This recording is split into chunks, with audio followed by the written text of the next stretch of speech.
Hai, balik lagi di Selatabi Channel.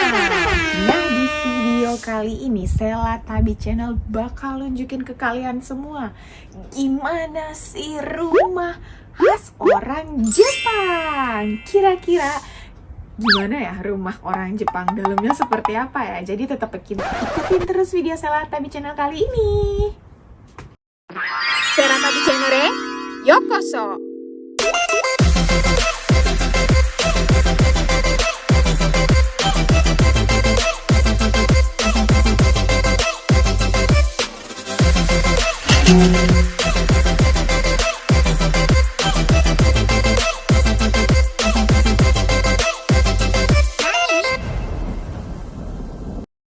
Rumah orang Jepang ada pagernya juga. Ternyata gue pikir rumah orang Jepang gak ada pagar. Ternyata rumah orang Jepang ada pagarnya.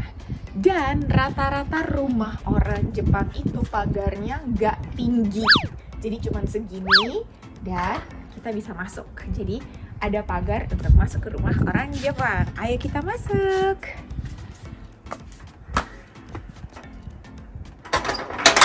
Sedada, nggak lebih. Ada yang lebih tapi biasanya nggak ada, tapi rata-rata mereka segini. Pagar.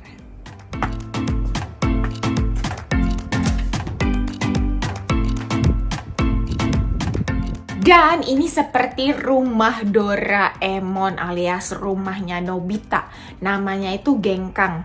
Dan waktu pertama kali gue datang, gue langsung mikir, wow, bener-bener rumah orang Jepang ternyata ada seperti di film Doraemon. Karena selama ini gue tuh tinggalnya kayak di apartemen, jadi nggak pernah ada sistem kayak gini. Ada sih, cuman nggak tinggi-tinggi banget. Tapi kalau di rumah orang Jepang itu bener-bener tinggi. Coba kita lihat ke bawah. Curut. Kayak gini, jadi buka sendalnya di sini, ditaruh dan baru naik.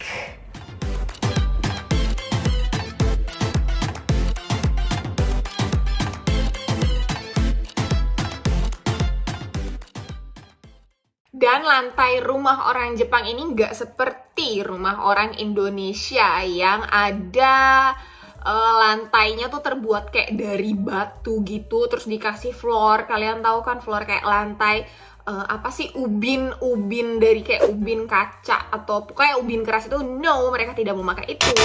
Mereka memakai, lihat, kayu. Ini tuh kayu. Dan rumah ini itu sudah berdiri hampir 40 tahun. Tahun ini ke 38 tahun. Jadi benar-benar kayak kayunya ini nih tuh kayak udah apa ya, udah kayak bener-bener estetiknya tuh keluar banget, kayak yang jadi makin rumahnya tuh makin khas, dengan khas ciri khas orang Jepang tuh kayak gini. Mereka tidak memakai lantai ubin, tetapi mereka memakai lantai kayu. Terus dindingnya mereka ini ya, dinding rumah orang Jepang, kalian bisa dengar kan suaranya kayak kopong gitu kan. Ini karena waktu mereka mendirikan rumah, mereka tuh tidak memakai batu bata. Mereka pure menggunakan kayu saja dan kayak bentuk triplek gitu. Terus kalian lihat, kalau kalian bisa lihat lebih dekat lagi, ini itu tidak dicat. Kayunya ini nggak dicat. Jadi mereka kayak pakai kayak stiker dinding, kalian tahu kan? Jadi semua ini adalah stiker tuh. Sampai ke sini-sininya tuh juga stiker. Tuh, ini tuh bukan dari batu. Tuh, jadi ini juga stiker bukan cat. Jadi kayak bisa lihat, kalian lihat kayak bermotif gitu. Itu dinding orang Jepang. Kita lanjut lagi, oke?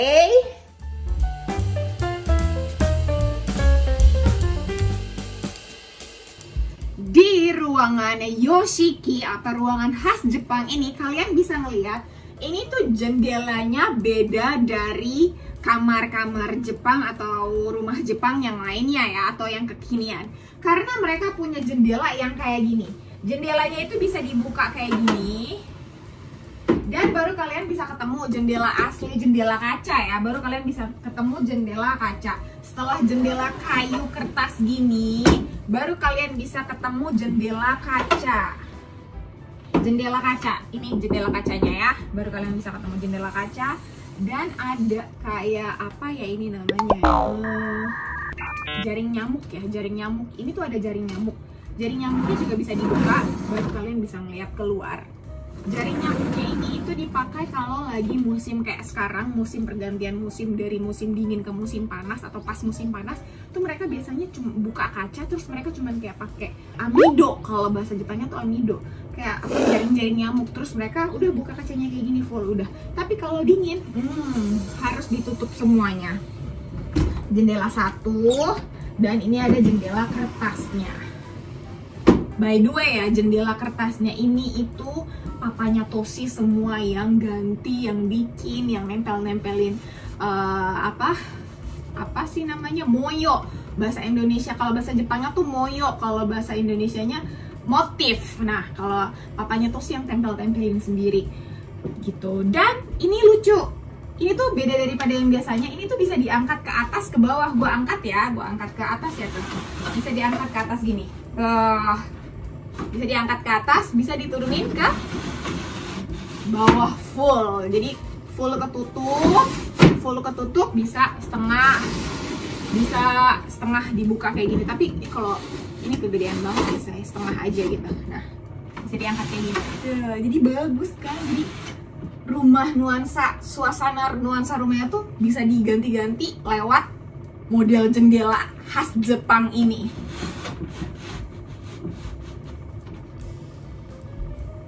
Dan ini yang paling menarik di kamar ruangan ya, ruangan Jepang alias yoshiki. Pertama kali gue itu tinggal dan kesini dan gue kaget, loh kok begini? Karena waktu sebelumnya seperti yang tadi gue bilang di depan video, gue waktu itu kan tinggalnya kayak di apartemen, jadi kayak yang plafonnya ya, aduh gue udah ngomong jenisnya, plafonnya tuh kayak ya udah plafon biasa gitu kan.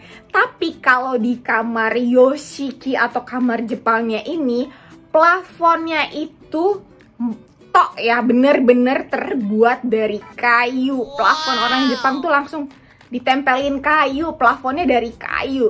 Yuk kita lihat, oke? Oke, ini jendela ya, ini jendela. Jendela naik ke atas, jenjeng. Plafonnya bisa kalian lihat, saya perbesar lagi. Plafonnya itu dari kayu, kalau kalian bisa lihat tuh. Ini tuh dari kayu. Kayu sampai ke ujung sana. Tuh, kayu. Semuanya dari kayu. Jadi plafonnya tuh bukan plafon triplek, tapi plafon kayu seperti ini berbentuknya ya. Mungkin ini salah satu jenis plafon, tapi bener-bener kayak kayu ditempelin ke atas gitu. Dan di ruangan yoshiki ini itu otomatis karena ruangan Jepang, lantainya pun tidak terbuat dari lantai kayu atau seperti ubin Indonesia yang jelas, tapi terbuat dari tatami. Tatami itu lantai khas orang Jepang. Jadi yuk kita lihat lantai khas orang Jepang. Tatami itu seperti ini, lihat dong. Tuh, ini tuh dari jerami. Ini tuh dari jerami dan dari ujung ke ujung semuanya ini dipakein tatami seperti ini, jerami seperti ini. Di ruangan yoshiki ini itu kabe alias dindingnya tuh berbeda daripada ruangan yang lain. Dindingnya itu mereka kayak di semen tapi tidak dihaluskan. Jadi kayak kasar gitu nih, coba dideketin ya tuh. Kayak kasar kayak gini. Jadi kasar ini untuk ruangan yang khas yoshiki. Hanya di ruangan ini saja yang dindingnya di semen tanpa diaci. Tapi rapih ya, walaupun diaci kan dihalusin. Tapi walaupun nggak diaci dihalusin tuh kayak yang nggak yang berantakan banget gitu loh. Bener-bener yang kayak rapih semuanya tuh. Kayak gini, ini kalau di ruangan yoshiki, ruangan khas Jepangnya. Dan di ruangan yoshiki ini tuh kayak suka ada lemari-lemari kecil kayak gini. Lemari-lemari penyimpanan kecil lah ya. Kayak gini tuh ada pasti.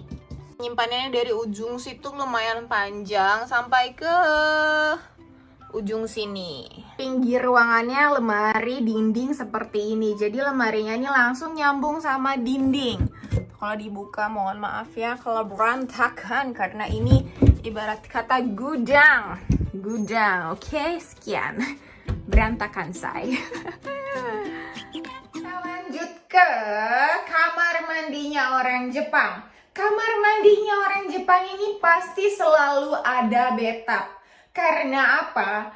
Orang Jepang itu kalau mandi berbeda dengan orang Indonesia.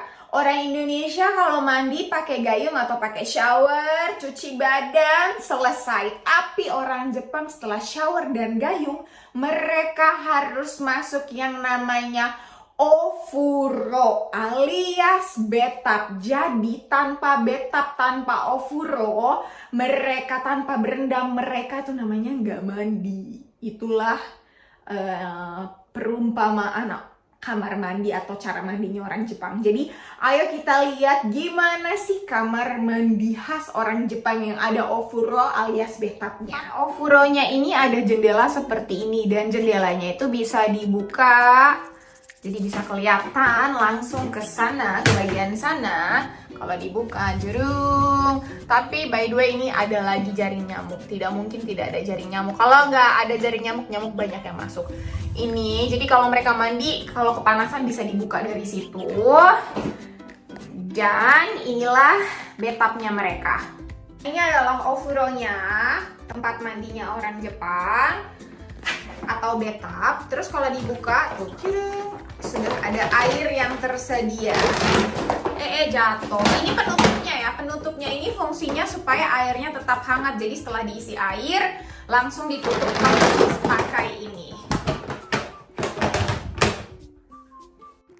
Dan ini adalah mesin untuk mengisi air bak mandi. Misalnya kita mau mandi atau mau ofuro, terus kita hanya tekan aja Jido yang ini, tapi karena tadi di dalam kamar mandinya udah ada, jadi kita nggak usah pencet. Biasanya tinggal pencet ini dan nanti otomatis airnya keisi penuh dan hangat. Terus kalau kita nyalain yang ini juga Jido yang ini, itu jadi kalau kita mau cuci piring atau apa tuh airnya tetap hangat. Ini tuh penting banget kalau musim dingin, gue selalu pakai ini. Karena kalau nggak nyuci atau cuci mau masak tuh air dingin banget, jadi bisa dipanasin lewat sini. Kalau pencet ini langsung semua air yang ada di rumah bisa menjadi hangat. Wow. Terus kalau setiap ada orang yang datang ke rumah mereka, itu biasanya mereka kayak pencet bel, sama aja sih kayak di Indonesia. Kayak yang diangkat telepon kayak pingpong. Kalau ada orang datang ya pencet bel pingpong, terus kita ngangkat pakai telepon. Iya, halo siapa? Atau langsung bisa ngomong iya siapa, atau langsung bisa ngomong kayak gini. Karena kan yang kayak tadi gue bilang, rumah ini udah hampir mau 40 tahun jadi kayak gini. Tapi kalau di apartemen gue yang tempat tinggal gue deket rumahnya mamanya Tosi tuh, rumahnya atau zaman sekarang tuh belnya udah bisa kelihatan muka. Jadi kalau orang mencet bel langsung kita bisa tahu tuh siapa yang datang. Nanti gue kasih lihat di rumah gue yang di deket rumahnya mamanya Tosi. Nah, ini model yang terbaru. Kalau ada orang pencet bel, kita langsung bisa ngeliat muka orangnya di sini dan langsung bisa ngomong. Nah, kita lanjut ke bagian luarnya orang Jepang. Waktu gue pertama kali tinggal di Jepang itu, tempat tinggal gue tuh kacanya tuh ada 2. Kaca ini ya, kaca yang ini, sorry silau banget. Kaca ini tuh ada 2. Fungsinya itu supaya nggak kedengeran suara dari dalam atau dari luar. Karena waktu itu gue tinggalnya di pusat kota banget, jadi dipakein kayak gitu supaya mungkin nggak kedengeran dari luar ke dalam, terus dari dalam keluar. Tapi kalau di sini kacanya cuma 1. Tapi kalau yang kayak tadi gue bilang tuh di tempat tinggal gue awal, ini tuh ada 2 ya, ini kaca kayak gini. Terus ini yang bikin unik plus gue ngerasa, oh ternyata bener-bener unik ya rumah orang Jepang tuh. Gak cuma di dalamnya aja, tapi di luarnya juga menarik. Karena ada apa? Kalian lihat ya, aduh silau banget ya. Tunggu. Tak puterin dulu kameranya. Jadi setelah kalian nutup jendela full kayak gini, udah selesai ditutup, itu mereka ada jendela dari seng. Gimana bentuknya coba? Kok gitu ya? Kayak mana? Apa ya kalian udah bisa membayangkan jendela dari seng tuh bentuknya kayak gimana? Ini dia jendela dari sengnya. Digeser.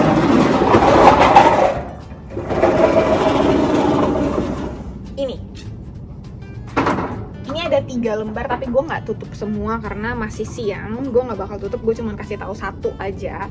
Jendelanya tuh seperti ini. Ini pasti ada di setiap rumah orang Jepang. Karena apa? Gue waktu itu sempat nanya sama mamanya Toshi, fungsi jendela seng ini tuh apa sih? Terus kata mamanya Toshi tuh kalau ada angin kencang, sorry, kedengeran suara helikopter lewat ya. Mohon maaf banget. Mohon maaf, ini adalah background di dekat rumah saya karena rumah saya dekat Army Amerika, dekat pangkal udara tentara Amerika. Jadi pasti setiap hari kedengaran seperti ini. Lo kok jadi curhat sih? Sorry, kita balik lagi ke topik utama video ini. Nah, jendela seng ini katanya tuh kalau ada angin gede bisa membantu atau menangkal misalnya ada barang-barang yang terbang. Jadi tuh nggak langsung kena kaca pecah tuh enggak, tapi bisa tertangkal dengan jendela seng ini. Jadi ini jendela sengnya tuh pasti ada di setiap rumah orang Jepang. Dan jendela-jendela di rumahnya Toshi tuh yang dipakai jendela seng kayak gini tuh yang ibaratnya bakal kena angin kuat, terus bakal ada bakal ada barang yang terbang tuh pasti ada. Jadi setiap rumahnya Toshi tuh ada, kecuali di bagian belakang kayak tadi di dekat di di kamar mandi tuh nggak dipasangin jendela seng kayak gini. Tapi rata-rata hampir semua ruangannya tuh dipakai jendela seng seperti ini. Dan itu bisa digeser-geser. Kalau malam jadinya ditutup, jadi orang nggak bisa ngelihat di dalam tuh, bener-bener nggak bisa ngelihat apapun. Dan kalau lagi musim dingin bisa kebantu kalau ada jendela seng ini, jadi bisa sedikit nggak begitu dinginnya tuh nggak begitu masuk ke dalam, tapi tertangkal sama jendela seng ini. Bisa digeser-geser jendelanya. Jadi kalau pagi pasti udah berisik bangunnya tuh karena bunyi jendela seng ini.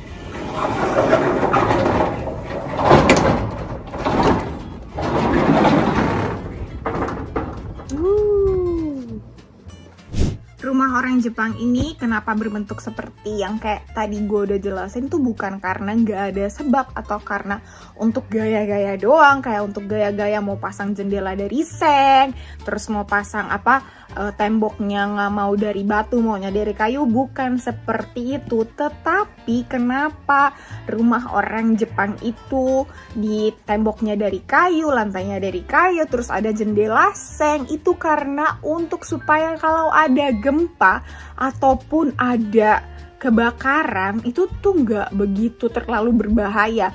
Karena rumah-rumah yang dari batu, terus dindingnya ya, maksudnya dinding yang terbuat dari batu tuh kalau ada gempa tuh bahaya banget kalau udah rontok. Kalau rontok tuh bisa ketimpa batu-batu. Lu bayangin aja batu apalagi tingkat 2 tuh kan bisa alemong lah ya. Tapi kalau dari kayu ini itu bisa bukan menetralisir, emangnya perut sakit. Bukan, mengurangi angka resiko luka parah kalau terjadi gempa. Jadi mereka tuh udah bener-bener dipikirin kenapa temboknya harus dari kayu, terus ada jendela seng, terus kenapa lantainya juga dari kayu. Itu semuanya benar-benar udah dipikirin dari mereka. By the way, kenapa lantainya dari kayu? Supaya kalau musim dingin gak begitu terlalu dingin. Karena kalau pakai lantai ubin juga pasti dingin banget. Jadi menurut gue rumah orang Jepang itu unik. Gimana menurut kalian? Unik kan rumah orang Jepang? Kira-kira menurut kalian kalau di Indonesia diterapkan sistem seperti ini gimana ya? Apakah akan menjadi tren atau nggak laku? Atau gimana menurut kalian? Tapi menurut gue kalau Indonesia ada rumah seperti ini, itu bagus karena bisa mengurangi atau memperkecil angka luka parah kalau ada gempa. Tapi kalau ada banjir, kayu, oh my god, alemong deh. Sekian video Selatabi Channel kali ini. Ditunggu video lainnya mengenai Jepang. Ada tamu. Muncul dia, baru muncul di akhir video. Terima kasih ya yang udah nonton video kali ini. Jane.